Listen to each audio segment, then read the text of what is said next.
ज्येष्ठ नेत्यांच्या उपस्थितीत शक्ती प्रदर्शन करत खासदार प्रतापराव पाटील चिखलीकर यांनी उमेदवारी अर्ज दाखल केला। सविस्तर बातमी अशी की नांदेड लोकसभा मतदारसंघातून महायुतीचे उमेदवार खासदार प्रतापराव पाटील चिखलीकर यांनी गुरुवारी आपला उमेदवारी अर्ज दाखल केला। त्यानंतर हिंगोली गेट येथील मैदानावर जाहीर सभा पार पडली।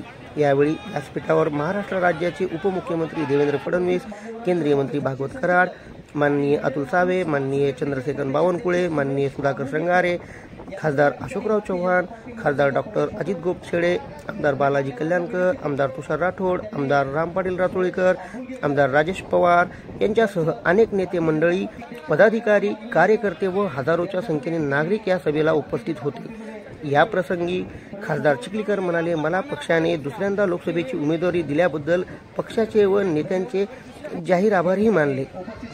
तसेच मतदारसंघात संपर्क ठेवून 24 तास जनतेच्या सेवेत असतो, कार्यकर्त्यांची विचारपूस करून न्याय देतो। आजपर्यंत 16 निवडणुका लढवल्या, आता 17वी आहे, त्यापैकी 15 निवडणुका जिंकल्या। पंतप्रधान नरेंद्र मोदी यांच्यामुळे ही निवडणूक जिंकू असा आत्मविश्वास खासदार चिखलीकर यांनी यावेळी व्यक्त केला। आपला सर्वांना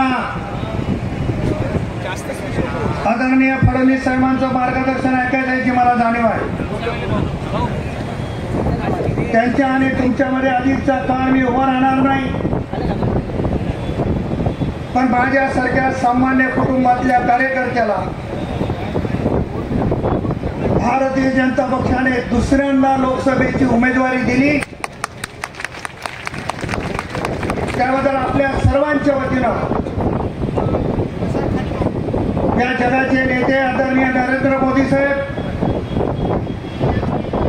देशाचे नेते आदरणीय अमित शहा साहेब, राष्ट्रीय अध्यक्ष आदरणीय नड्डा साहेब, आपलं कणखर नेतृत्व आदरणीय देवेंद्रजी फडणवीस साहेब, प्रदेशाचे अध्यक्ष आदरणीय बावनकुळे साहेब, केंद्रातल्या आणि सर्व राज्यातल्या सर्व नेत्यांचे मी या ठिकाणी जाहीर आभार मानतो। मी आज आपल्या साक्षीनं साहेबांना एक सांगू इच्छितो, साहेब मी एक सामान्य कार्यकर्ता, 24 तास जनतेच्या सेवेत राहणारा एक जनतेचा सेवक आहे। खासदार म्हणून महाराष्ट्रामध्ये जर सगळ्यात जास्त प्रवास झाला असेल तर नांदेडच्या खासदारचा मतदारसंघामध्ये सगळ्यात जास्त आजपर्यंतच्या इतिहासात प्रवास झाला। मी दररोज सकाळी कार्यकर्त्यांना भेटतो, येणाऱ्या सगळ्या कार्यकर्त्यांची विचारपूस आणि त्यांना न्याय देण्याची भूमिका त्या ठिकाणी करत असतो। मला जे यांचे प्रश्न सोडवण्याची ताकद आपण दिली, त्या ताकदीचा उपयोग चांगल्या कामासाठी या नांदेड जिल्ह्यात मी सातत्यानं करत आहोत। आज एवढ्या उन्हामध्ये आपण एवढ्या मोठ्या संख्येने मला आशीर्वाद द्यायला आला, मी ऋण आपले आयुष्यभर विसरू शकत नाही। मला काही पत्रकार बांधव विचारत होते की आजची निवडणूक तुम्हाला कशी वाटते। मी पत्रकार बांधवांना सांगितलं की मी आतापर्यंत 16 निवडणुका लढवल्या आणि ही माझी 17वी निवडणूक आहे। 16 निवडणुकांमध्ये 15 निवडणुका मी जिंकल्या, पण आता ही निवडणूक मोदीच्या आशीर्वादाने सगळ्यात सोपी जाणारी निवडणूक माझ्या आयुष्यात मध्ये ही आहे। मला लहानपणापासून संघर्ष करावा लागला, संघर्षातून इथपर्यंत उभा राहिलो। आज परत एकदा श्रेष्ठीने माझ्यासारख्या कार्यकर्त्यावर विश्वास टाकला आणि परत एकदा मोदीजीच्या नेतृत्वाखाली मला या निवडणुकीला सामोरं जाण्याची संधी दिली। देशामध्ये आदरणीय मोदी साहेबांचं वातावरण आहे, मी सांगण्याची गरज नाही। देशवासियांनी नारा दिला, अबकी बार 400 पार, हा नारा देशवासियांचा नारा आहे। आणि मला खात्री आहे तुम्हाला जेवढं मताधिक्य पाहिजे तेवढं मताधिक्य नांदेडची जनता ते आदरणीय मोदी साहेबांना दिल्याशिवाय राहणार नाही. मी एक नाम मात्र इथं उभा आहे. राज्यातल्या आणि जिल्ह्यातल्या देशातल्या जनतेला आदरणीय मोदी साहेबांना मतदान करायचं आहे. कधी मतदानाची तारीख येईल आणि आपण कधी कमळाचं बटन मध्ये मी अनेक कामं करण्याचा प्रयत्न केला. 2 वर्ष करोनासारख्या महामारीमध्ये गेले. राज्यामध्ये आमचं सरकार नव्हतं. विरोधी पक्षाचा खासदार म्हणून 1 रुपयाचा निधी देखील मला मागच्या काळामध्ये मिळाला नाही. आपल्या सर्वांची अपेक्षा होती की खासदारांनी निधी दिला पाहिजे, पण आदरणीय मोदीजींनी ठरवलं की माझ्या देशातला गरीबातला गरीब कोरोनासारख्या महामारीमध्ये मृत्युमुखी पडता कामा नये म्हणून देशातल्या सर्व खासदारांचा निधी आरोग्य खात्यावर वर्ग केला. 2 वर्ष आम्हाला निधी मिळाला नाही. 2 वर्ष काम करू शकलो नाही. राज्यामध्ये सरकार नाही. कोरोनासारखी महामारी, पण त्या महामारीमध्ये आपल्याला सर्वांना आठवत असेल किमान 2 लाख धान्याचे किट नांदेड जिल्हा भारतीय जनता पक्षाने वाटप केले. कम्युनिटी किचन काढलं. ज्या ठिकाणी आरोग्य खात्याचे आपले कर्मचारी बांधव भगिनी काम करतात, ज्या ठिकाणी पोलीस खात्याचे आपले बंधू भगिनी काम करतात, त्यांना ड्युटीवर घरी जाता येत नाही, अशा ड्युटीवर असलेल्या बंधू भगिनीला त्यांच्या ठिकाणी भोजनाचा डब्बा पोहोचण्याचं काम भारतीय जनता पक्षाने निधी मिळाला नसला तरी तुमचा आशीर्वाद या निमित्तानं आम्ही घेण्याचा प्रयत्न केला. रेल्वेचे प्रश्न थोडक्यात सांगणार आहे. 25-30 वर्षापासून आपले रेल्वेचे प्रश्न प्रलंबित होते. कैलासवासी सुधाकररावजी डोईफोडे साहेब असतील, भास्कररावजी पाटील खंडावकर साहेब असतील, सूर्यकांता ताई असतील, अशोकरावजी चव्हाण साहेब असतील, जे म्हणून खासदार झाले त्यांनी सगळ्यांनी प्रयत्न केले असतील आणि केलेले आहेत. परंतु माझ्यासारखा सामान्य कार्यकर्ता भारतीय जनता पक्षाचा खासदार झाला आणि या रेल्वेचे सगळे प्रश्न मार्गाला लागले. नांदेड देगलूर बिदरचा मार्ग अनेक वर्षापासून प्रलंबित होता. राज्यामध्ये भारतीय जनता पक्षाचं सरकार, केंद्रामध्ये भारतीय जनता पक्षाचं सरकार 2,552 कोटी रुपये या रेल्वे मार्गाला केंद्राने मंजूर केले. मध्य काळामध्ये महाराष्ट्रात सरकार नसल्यामुळं एनओसी मिळत नव्हती, निधी मिळत नव्हता. परंतु एकनाथरावजी शिंदे साहेबांच्या आणि देवेंद्र फडणवीस साहेबांच्या नेतृत्वात आणि अलीकडे दादांच्या नेतृत्वात हे सरकार आलं आणि आपण बघितलं की आमच्या आदरणीय फडणवीस साहेबांनी 750 कोटी रुपयाचा ठराव कॅबिनेटमध्ये केला आणि 50% वाटा उचलण्याचं काम केलं. एकच रेल्वे मार्ग नाही, हा रेल्वे मार्ग. काही मंडळी काल मी ऐकलं भाषणात, माझ्या कानावर आलं की आम्ही तिकीट काढून ठेवलंय पण रेल्वे कधी सुरू होणार आहे. तुम्ही तिकीट काढून ठेवा, तुम्हाला रेल्वे भारतीय जनता पक्ष बसवल्याशिवाय राहणार नाही एवढे या ठिकाणी सांगणार.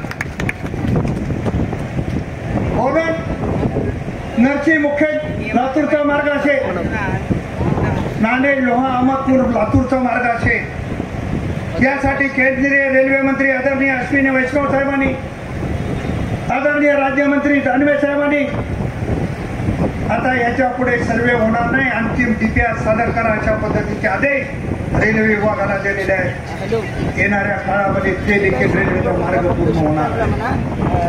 आदरणीय अमित शहा साहेब नांदेडला आले, आम्ही त्यांना मागणी केली. अमित शहा साहेबांनी आपल्या सर्वांच्या सपनेला सांगितलं नांदेडचा एअरपोर्ट जल्दी सुरू हो जाएगा. नांदेडला वंदे भारत लवकर येईल. मला आज सांगायला हरकत नाही साहेब आपल्या आणि अमित शहा साहेबांच्या प्रयत्नामुळं नांदेडवरनं आता 6 उडान सुरू झालेल्या आहेत. वंदे भारत आता इलेक्ट्रिफिकेशनचं काम येणाऱ्या 15 दिवसात पूर्ण होणार आहे. त्याच्यामुळे वंदे भारत जी जाण्यापर्यंत ती नांदेडमध्ये पर्यंत येणार आहे. आदरणीय गडकरी साहेबांच्या माध्यमातून नॅशनल हायवेचं जाळं मोठ्या प्रमाणामध्ये नांदेड जिल्ह्यामध्ये निर्माण झालेलं आहे. म्हणून रेल्वेचे प्रश्न, नॅशनल हायवेचे प्रश्न, विमान सेवेचे प्रश्न, ही सगळी दळणवळणाची व्यवस्था विकासाच्या दृष्टीने आता नांदेडला सुरू झालेली आहे. आणि तुम्हाला एक आश्वासन देणार आहे की पुढच्या 5 वर्षाच्या काळात आता मी एकटा राहिलेलो नाही, तर माझ्यासोबत अशोकरावजी चव्हाण साहेब आणि डॉक्टर गोमछडे साहेब खासदार म्हणून आलेले. आम्ही सर्वजण मिळून नांदेड जिल्ह्यामध्ये मोठे मोठे उद्योग आणण्याचा निश्चितपणाने प्रयत्न करतो. आपल्याला आश्चर्य वाटत असेल की अशोकरावजी चव्हाण आणि प्रताप पाटील एका मंचावर आहेत. 25 वर्ष एकूण एकाचा संघर्ष झाला. 25 वर्षामध्ये कधी एकूण एकाच्या व्यासपीठावर आम्ही नव्हतो. आमचा संघर्ष सगळ्या जनतेला माहिती आहे. मलाही स्वप्नात असं वाटलं नाही की अशोकरावजी आणि मी एका व्यासपीठावर येऊ, पण मोदी है तो मुमकिन आहे. मोदी साहेबांनी जादू केली. अशोकराव चव्हाण साहेबांनी भारतीय जनता पक्षाचं नेतृत्व स्वीकारलं, भारतीय जनता पक्षात प्रवेश केला आणि आम्ही सगळे एका मंचावर आलो. आता त्याची चिंता करायची गरज नाही. 10-5 लोक राहतात, त्यांना असं वाटते हे दोघं एकत्र आहे आपलं काय. तुम्ही काही काळजी करू नका. इकडून तिकडे राहिला असाल तर इकडे या. तुमचा सन्मान खूप गोष्टी सांगण्यासारख्या. सगळ्या खोलामध्ये मी जाणार नाही. आणि मी माझ्या आयुष्यामध्ये कधी कोण्या उमेदवाराच्या विरोधामध्ये वैयक्तिकरित्या बोललो नाही. आता तर मी भारतीय जनता पक्षात आहे. भारतीय जनता पक्षाची शिकवण आहे, आपलं काम, आपल्या पक्षाचं काम, आपल्या नेतृत्वानं केलेलं काम हे जनतेच्या समोर मांडा. पण केविनवाणी गोष्ट आहे. लोक म्हणायला लागले उमेदवार काळा आहे का गोरा आहे. अरे मी इतक्या निवडणुका लढलो, माझा तुम्हाला कलर दिसला नाही का. हा कलर पक्का कलर आहे, याच्यामध्ये काही फरक पडू शकत नाही. एखाद्या गोऱ्याला जर उन्हात उभा केलं तर ते काळं होऊ शकते, पण आमच्यावर याच्यापेक्षा आणखी काही कलर चढायची गरज नाही. आता काही मंडळी असं म्हणाली तुषार पाटील की प्रतापराव काय काय करतात आम्हाला जास्त माहीत आहे. आणि ज्यांनी हे म्हणलं ते माझ्या सोबतच करत होते, ते त्यांनी विसरून गेले. कारण ते जिल्हा परिषदेला माझ्यासोबत. माझ्याकडे हजाराव, आपल्याकडे तर लई फोटो आहेत, आपण तरी बरेच होतं, आपल्यापेक्षा वाईट करता. पण ती इथंच सांगायची गरज नाही. गाढवानं लात मारली म्हणून गाढवाला लात मारण्याची संस्कृती आपली नाही, त्याचा सन्मान करण्याची. परंतु ते कशासाठी बोलण्याचं लक्षण आहे. पायाखालची जर वाळू घसरली तर माणसं अशा पद्धतीने बोलतात. त्याच्यामुळे ते बोलले म्हणून मी बोललं पाहिजे.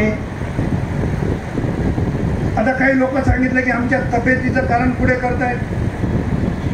एखाद्या तरी कार्यकर्त्यांनी सांगावं या मंचावरच्या कोणत्या तरी नेत्यानं कोणाच्या तब्येतीच्या बद्दल बोललंय का. तुम्ही सांगून आपलं हसं का कोण घेता. आदरणीय प्रकाश आंबेडकर साहेबांनी याच्याबद्दल वक्तव्य केलेलं आहे, त्याच्यामुळे त्याच्या खोलात मी जाणार नाही. परंतु आपल्याला याच्यातून साधे काही होणार नाही. आदरणीय मोदी साहेबांच्या नेतृत्वामध्ये, आदरणीय देवेंद्र फडणवीस साहेबांच्या नेतृत्वामध्ये प्रताप पाटील चिखलीकर 100% निवडून येणार आहेत, याच्यात शंका करायची मला खात्री आहे. मागच्या वेळेस चव्हाण साहेबांची माझी एकमेकाच्या विरोधात लढत झाली. याच्यातले बरेच कार्यकर्ते बूथवर मारामाऱ्या केले, आमच्यासाठी भांडून घेतले. त्या कार्यकर्त्याला पण नम्रपणानं सांगणार आहे, आम्ही दोघं एकत्र आल्यामुळं निश्चित तुमचे भांडण मिटवून तुमचा देखील आम्ही सन्मान करणार आहोत, त्याची काळजी करण्याची. आपल्याला एका दिशेने जायचं, आपल्याला सगळ्यांना मिळून एकत्र काम करायचं. आणि मी 2-3 सभेमध्ये देखील उल्लेख केला, लोकांच्या मनामध्ये असं असतंय की बा ही निवडणूक आहे, निवडणुकीपुरतं एक होती पुन्हा भांडणं करून घेतील. मी याचाही खुलासा केला की चव्हाण साहेब माझ्यापेक्षा सिनियर आहेत, निश्चितपणाने त्यांच्या नेतृत्वात मी काम करणार आहे. पण मनामध्ये काही किंतूपर्यंत ठेवू नका. आपल्या नेतृत्वाने जे काय काम जबाबदारी सोपून दिली ते प्रामाणिकपणे करणारा मी एक कार्यकर्ता आहे. भरपूर गोष्टीचा उल्लेख मला या ठिकाणी करता आला असता, परंतु सगळ्या गोष्टीचा उल्लेख करत नाही. आणि एक काल बोलताना कोणीतरी म्हणाला की एक कंधारचं पार्सल आहे, कंधारला गेलं पाहिजे. आता कंधारचं पार्सल कंधारला गेलं पाहिजे. त्यांना आठवण नसेल की मी 1992ला जिल्ह्याचा सभापती झालो आणि तेव्हापासून जिल्ह्यात राजकारण करतो. आणि कंधार तालुका देखील या नांदेड जिल्ह्यामध्ये आहे याची आठवण नसेल. त्याच्यामुळे त्याच्या खुलासा त्याच्यावर फार बोलणं ते करण्याची मला आवश्यकता असं वाटत नाही. माझी आपला सर्वांना एक आग्रहाची आणि हात जोडून विनंती आहे. आपल्या सर्वांना मोदी साहेबांना मतदान करायचं, आपल्या सर्वांना मोदी साहेबांना देशाचं पंतप्रधान बनायचं आहे. 5 वर्ष मी प्रामाणिकपणानं आणि इमानदारीनं काम करण्याचा प्रयत्न केला. 5 वर्षात जर कळत न कळत माझ्याकडून काही चूक झाली असेल, आपला भाऊ, आपला मुलगा, आपला मित्र म्हणून मला माफ करा आणि उद्याच्या निवडणुकीमध्ये मला आशीर्वाद द्या एवढी आग्रहाची विनंती करतो. थांबतो. जय हिंद, जय महाराष्ट्र, जय श्रीराम.